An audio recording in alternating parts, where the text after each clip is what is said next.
Speaker Pelosi, I'm a reporter, so I'm usually one screaming for transparency. You mentioned the meetings being transparent. I'm going to play devil's advocate here. If these meetings of the Super Congress, or whatever they're called, the Table of 12, are open, won't they just become like a parade of talking points for both sides, and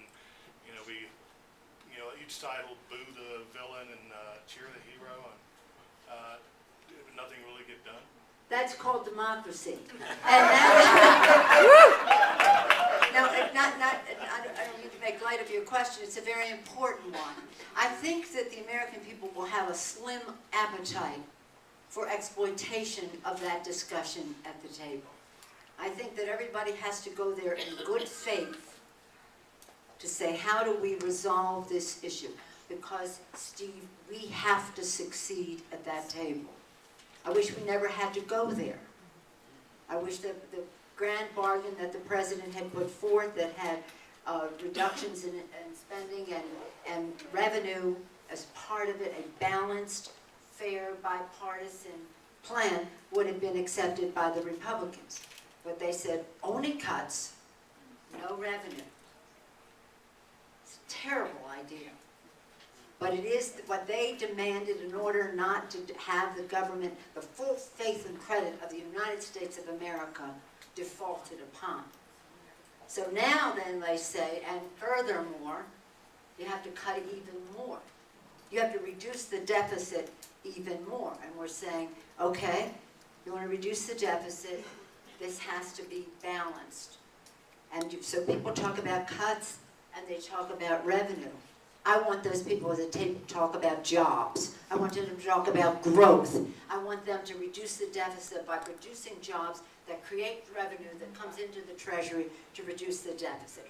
That's where the discussion should be. So how do we use the tax code? How do we use the investments or the cuts?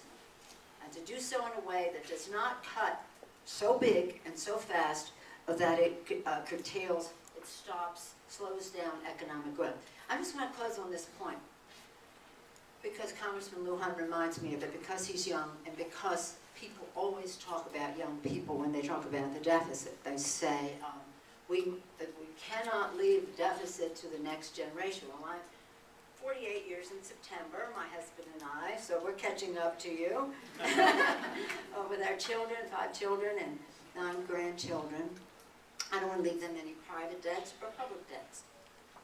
We don't leave our kids any debts. We know that. That's why it's hard to understand why they amass. Well, we won't go into that again. But the fact is that young people are very wise. I talk to high school students, college students, those just out of college, and I'll say, they're using your name. We're all using your name. We owe it to the next generation not to leave a debt for them. What would you suggest we talk about at that table, whether it's in the Oval Office with the President, the Cabinet Room, in the bipartisan way, or at this table of 12? Young people are very wise. They're very wise. They say, we think we should play a role in reducing the deficit. We can only do that if we have an education. So we want to support public education and Pell Grants and student loans so we can have an education. We can only do it if we have a job. So we don't want people at that table making cuts too big, too soon to curtail economic growth, so we can't get jobs.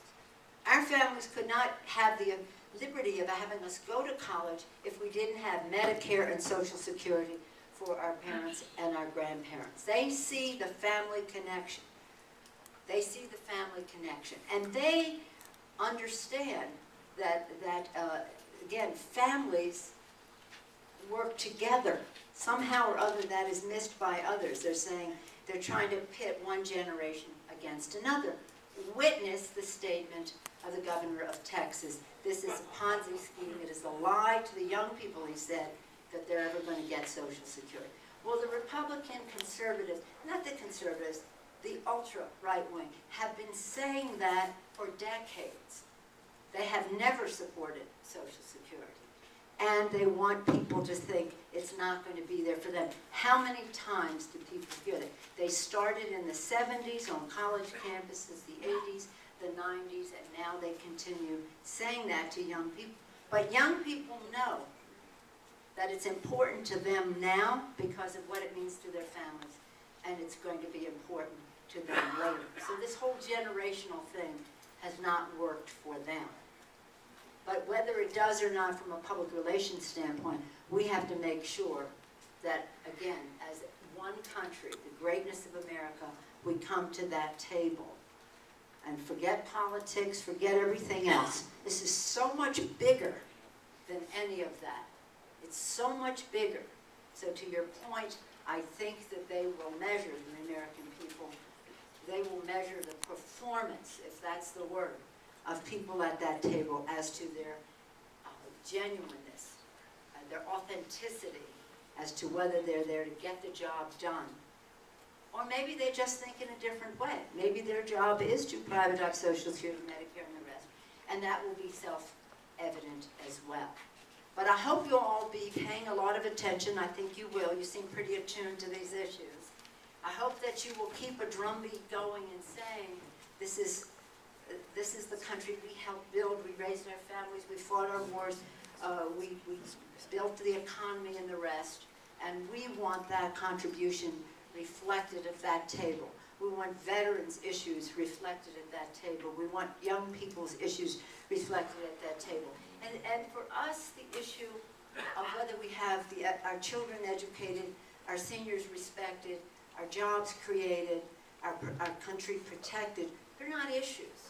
They're values. They're ethics. And that's what we go to the table to support.